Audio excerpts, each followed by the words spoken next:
welcome to another episode of Sandshark Bites. I'm one of your hosts, James Duffy, alongside the hammer to my MC, Mike Manning. Can't touch this. Can't touch this, that's right. We are off with another week of USCB sports here in the Low Country. It's been a rough week for some of our players, but it's been a great week for others. So starting off. It's the nature of sports. It is the nature of sports and any athletics with baseball department. Baseball, yes, rough. It's been a rough last 5 games. Yeah, tough little stretch for the baseball team, but got a great opportunity this week to bounce back and keep things going for them. They went 1-3 last week. We went 1-3 last week with a run differential of 23-45. There were some big scoring games that we saw. The game we did win, we won 13-1. Not too shabby about that, but we're down now 3-7 in conference play. We got to bring that around. Yeah, and it's just so odd with those games. It's a big score for the opponent. Come back, we have a big score, and then it just flip flops again, and been just really inconsistent. But we're still seeing some of our big hitters. We got some good numbers on the offensive side. We're seeing Olmo still hitting 465. Murphy's hitting almost 400. Del Bianco's hitting 395. We got some good numbers in there that is going to prove fruitful, I believe, here in the second half of the season. They really do, and all those guys have really good on-base percentages too. Other pitchers don't really want to pitch to some of those guys. There's that. For obvious reasons, Mm-hmm. and so they're still able to reach the base, and when they get to the bags, they are pretty dangerous. I think we lead the conference in stolen bases. So when they get on, they're tough to deal with for sure. First and second are your responsibilities. Third and home are the next guy's responsibility. That's the way I've been led to understand that. Coach Bam Christian is coaching his team. You get first, you get second. Somebody else will get you third and home then. Sure. So who we seeing this weekend? Who we're moving up to? Well, we're going to see the team down in Miami Gardens, going down there to St. Thomas to take on the Bobcats down there in a 3-game series, 6 o'clock on Friday night. And this game will probably be played, and then tomorrow on that Saturday will be a doubleheader beginning at noon. And we'll see those on Stretch. They will. So we'll see those on Stretch Internet, which you can get through cbathletics.com. And those this year, again, are free to watch, streaming live. Thanks to the Sandshark Club. They've sponsored all the home events this year to bring those events to you, and it's been remarkable. We thank them for their support. If you haven't had a chance, over at uscbathletics.com, underneath the fan zone, you can find Sandshark Club, and what they've done is invaluable. And some fun giveaways at different tiered levels. I didn't quite make the cut for the garnet level, I think, where you get the folding chair. But I really do like those. I'm gonna have to get my hands on one of them. I did get the foam cushion for putting on the. Oh, there you go. So that makes the game a little more comfortable. So baseball. Now head over to softball. There's home all weekend, so we're happy to see them back at home. They've been away, had a rough. Not a fun road trip. Yeah, 0-4.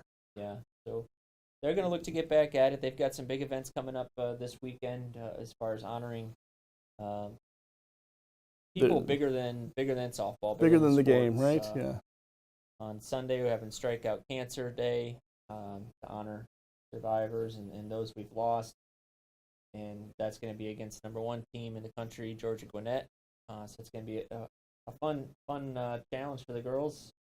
Should be a good day at the ballpark, too. Lots of people will come out for that game. It will be. And the day before that will be our family and alumni day. Yes. So we're going to have a lot of people will be in town. I'll be there Saturday, standing up for all alumni and checking in with some of the players. So we'll be coming back to see what's going on here at USCB.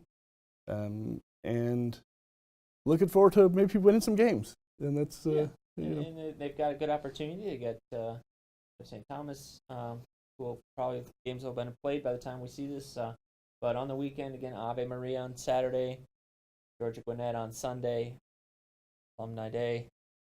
And we're 29 overall today. We're just 0-4 in the conference, and so we got to turn some of that around, that conference play. Good for softball? We got anything else for softball? What exciting things can we look forward to? We got a lot of most of the batters are still over 300. Yeah. It's been incredible that we should drop those games. But I know Coach H, she's excited about Team 7 and their resilience. Again, it's a pretty young squad, so I think these are those learning things. Is we got a lot of freshmen, sophomores that have to learn how to deal with the adversity of going down a rough stretch, and I think we're going to be better in the long run. Team 7 already. It seems like it just started. Team 7. Wow. So hopefully we'll see some alums come back this weekend too, which is always a lot of fun for us. We see them in the fall at homecoming. They come back and play the alumni game, but we'll see who shows up this week. Moving on, men's golf. Yeah, they were up in North Carolina. Snowy as of late. Yeah, it's not nice there today. And they had some rough conditions up at the Cape Fear Intercollegiate. Cape Fear Intercollegiate. One of the better names. Pretty windy up there, I guess, as Coach was telling me. But guys battled through. Third place. Third place overall. Newport Lockport Roshkit again leading the team. He was 12th overall, I think. And then there's Keith Murphy, who's in there, who second only to Professor Sean Barth, looks like what you think the devil looks like in his photographs. If you go to uscbathletics.com and see his promo page, there's something sinister about that photo of Keith Murphy. He knows how to stare down the hole, I he guess. Does, yeah. I don't know. But Keith's a good guy, a lot of fun to be around on the course, too. He's got great personality about him. Like you said, Newport leading the way for the team. And coming up next, they're going to go to Dalton State. They've got the Roadrunner Classic. Mm-hmm. And that should be a very good event. Dalton State, one of the top programs in the country.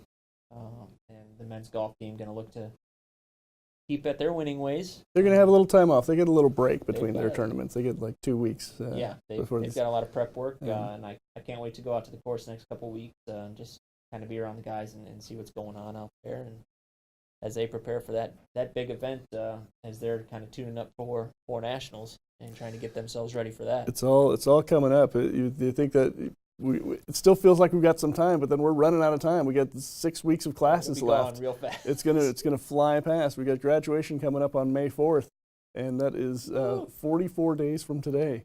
It's 6 weeks and 2 days. I'm glad we don't keep track of days after graduation for some of there is that. Some of those conference things do go on after graduation, and national championships are after graduation, right.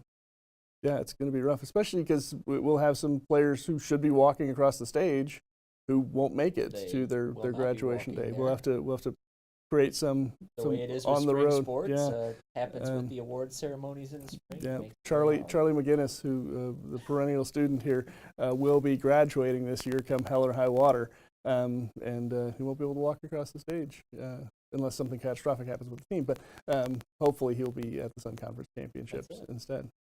Men's golf to women's golf. Men's golf to women's golf. Women's golf still tearing it up.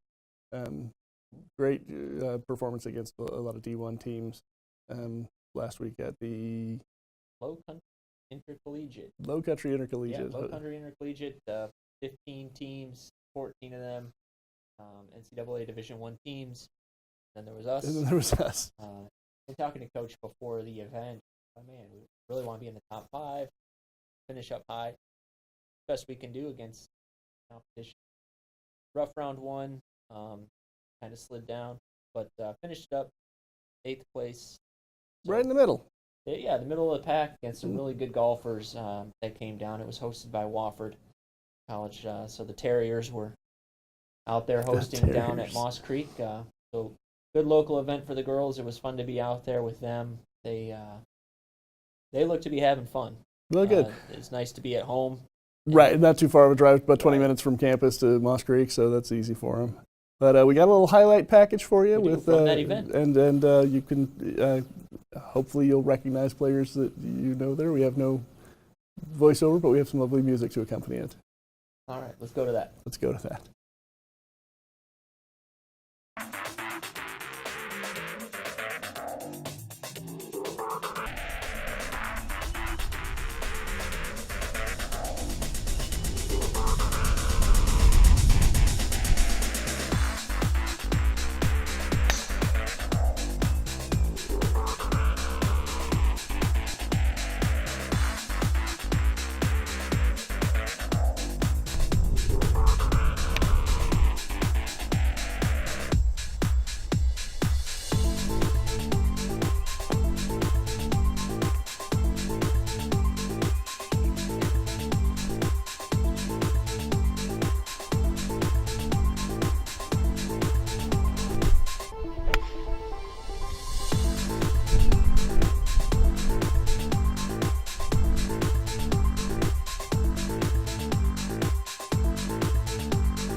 At the University of South Carolina, Beaufort, we offer small classes, individual attention, and an affordable education in an atmosphere that fosters diversity and achievement. We are students. We field 9 Sandshark sports teams that compete in the Sun Conference. We are athletes. We are one university with 2 campuses serving the coastal areas of South Carolina and Georgia. We are the Low Country. We are the fastest growing 4-year school in the University of South Carolina system. We are USCB. All right, what's next for women's golf? Well, they're going to go to another Division I event. They're going to go to Mimosa Hills. It's hosted by Appalachian. So they're going to be headed to that April 1st. Easter Sunday, April Fool's Day. I hope it's fools for everyone but our team. Yeah, I'm planning on having a lot of fun with Easter falling on April Fool's Day this year. Exploding eggs and things like that at our house. That'll be fun. I hope we have a video highlight package. Yeah, of right. that. We need to get terrible things inside Easter eggs. April Anyway, Fool's Day. so women's golf, best of luck at Mimosa Hills. But the big event of the last week, Yeah, Sandshark, Sandshark Invitational. track and field. Yeah, this was great. They wonderful event co-hosted with May River High School, just down the road here. 17 high school teams came to the event. We had 3 college teams competing as well. It was real festival of sorts for track and field. It was a day filled with well, a little bit of rain, A little bit of rain. a lot of sunshine, and a ton of kids. This is the out of inaugural event that we've done, Yeah. and having this as a community event as well, where we have high school teams competing alongside college teams, and getting to see, getting them the opportunity to see what Yes. college competition looks like up close, with some really quality athletes that we have here at USCB. It was a lot of fun. Track and field, one of those sports that recruits real locally. And so for a lot of those high school teams to come in, to be able to be around coaches, to be around what we do, to see our team competing was really, really neat to see in the Savannah surrounding area, and then Greater Bluffton and Beaufort. A lot of teams from the Low Country area were there, and it was really cool. Had a lot of recruits there for Coach Gaither, so I know he had a good time.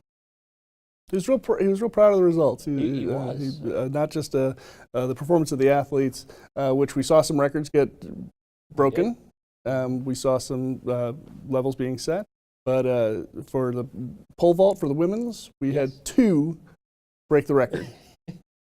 Yes. Right? Is that correct? Yeah, Am I we helping did. out here? Yeah. We did. It was the record for women's pole vault was 3.25 2.5. meters. Yeah. Mm-hmm. That was set by Lauren Tregoning last year. So this year she thought she could do a little better, and she did. Jumped 3.3. So after she does that, she gets her school record. Yada yada. She gets the accolades, and then teammate runs down the runway and repeats. So, Elena. Mm-hmm. Elena, was it? Yeah, she Yeah. broke it. She went and did 3.3 as well. 3.3 as well. So we got 2 set at 3.3 right now. Mhm. And then on the men's side, Yes. we didn't see a lot of records being broken in the running, but we saw a lot of optimistic performances that looked like we're going to reach that A standard by a few runners, Yep. God willing. And but again, men's pole vault, Jonathan Graham. Yes, Hits Jonathan Graham did fairly well, I guess. He did fairly well He jumped really, really high, 4.7. with the pole. He vaulted. Yes, pole vault, 4.7 meters. That's over a bus. Yes. Yeah. Yes, and those guys were really, really high when I was down there. I was scared for them. Yeah, that's super high. And then they were, free falling at that Yeah, point. it's like jumping out of a second-story window. It was pretty impressive. Yeah, it's 4.6 or 7.2 meters. Yeah, that's almost Yeah. 5 meters. That's 15 feet. Yeah, it's Yeah, so he got the A standard, means he's going to go to nationals. Yeah. He's qualified. For those of you that don't know, if an athlete gets the B standard, they're qualified. But if there are more than 3 athletes with that B standard in that event, then the team has to decide which 3 are going to go. So that's kind of how that breaks down. And so Jonathan Graham, he's in for sure. All right. And like you said, a lot of the athletes getting close to those marks still have a couple meets left. And you look at that across the country, and that's pretty much standard for them as they continue to improve and their times decrease. They're going to get closer and closer. And the next meet is in Jacksonville, Florida. It is. They're going down to North Florida. They're going to compete down there this weekend. And then after that, kind of a home meet going to be at Savannah State for a twilight on that next Wednesday. So it'll be fun to go down there to that and hopefully see some more records fall. That would be an excellent trip finishing down there. strong. We've seen these teams finish very strong in the past. These track and field teams last year really dominated in the final stretches, and we're looking to see Yes, they did. a lot more of that. I think they finished in the country at 13th. So I think they went into nationals at 16th overall, finished 13th overall. So no doubt Coach Gaither can get the team ready to go, and I think he's got all the calendars. You should see the metrics they use to, okay, we're going to get here by this point, and then this, and then this. So he's got it all figured out. All right, and once again, we have some highlights We do. from yeah. the Sandshark Invitational, and got any preview for us? And Well, you're just going to see some events that took place, some clips of the pole vault. You're going to see some clips of relay as well, the 4x4 for the women and so forth. But Carlo Peruzzi, he was out there with the camera, and we'll take a look at that.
that pretty much does it for us this week. We got one last thing to put the bow on. We do. Athlete of the week. I think we're going to go with an A standard. You got to go with the A Men's pole vault standard. qualifier. Jonathan Graham, 4.72 meters. What do you agree? say? That's the man. That's the man of the week. He's got something to be proud of, something to call home, to tell mom, something we can put up on the wall. That's how we generally figure it out. The cool thing, Dad was there to see it Oh, as nice. well That's at good. the event. So All that was right. a lot of fun. So congratulations, Jonathan, and best of luck this weekend and next week at the Savannah State Twilight. Okay, so there's still lots of sports ahead for the next 7 weeks. Keep tuning in to see Sandshark Bites here on the County Channel or on YouTube, and we'll keep posting these for you as long as you keep watching. So until next week, for Mike Manning and myself, keep those fins up.